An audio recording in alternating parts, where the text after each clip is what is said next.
ആചാര വഴിയിൽ കോട്ടയം മണർകാട് സംഘം ശാസ്താവിന് പണക്കിഴി സമർപ്പിച്ചു വണങ്ങി. 40 പേരടങ്ങുന്ന സംഘമാണ് കാൽനടയായി സന്നിധാനത്തെത്തി പണക്കിഴി സമർപ്പിച്ചു മടങ്ങിയത്.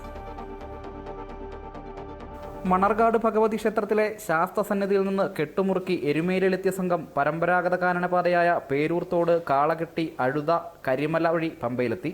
തുടർന്ന് പമ്പാ സദ്യയും നടത്തി ധനു 3-ന് രാവിലെ പമ്പ ഗണപതി ക്ഷേത്രത്തിൽ ദർശനം നടത്തി നീലിമല, അപ്പാച്ചിമേട്, ശരംകുത്തി വഴി സന്നിധാനത്തെത്തി.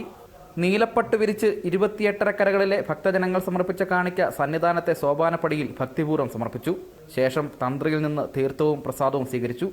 പെരിയ സ്വാമിമാരായ രവി മനോഹർ, പ്രകാശ് കുമാർ എന്നിവർ സംഘത്തിന്റെ യാത്രയ്ക്ക് നേതൃത്വം നൽകി.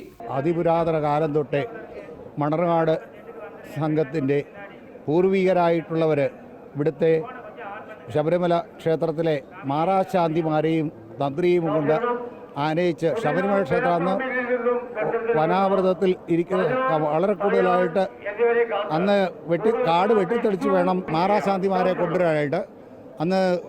അന്നത്തെ കാലഘട്ടത്തിൽ ചാലക്കയം റൂട്ടൊന്നുമില്ല. മകരവിളക്കിന് മാത്രമേ നട തുറക്കുകയുള്ളൂ. നടത്തിന് അമ്പലപ്പുഴ ആലങ്ങാട്ട് സംഘം വരുന്നതിന് മുമ്പ് നട തുറക്കണം. ദശാബ്ദങ്ങൾക്ക് മുൻപ് ശബരിമലയിൽ പൂജ ചെയ്യാൻ കാൽനടയായി വനത്തിലൂടെ വരുന്ന തന്ത്രിക്കും മേൽശാന്തിക്കും മണർകാട് സംഘമാണ് അകമ്പടി സേവിച്ചിരുന്നത് എന്നാണ് വിശ്വാസം.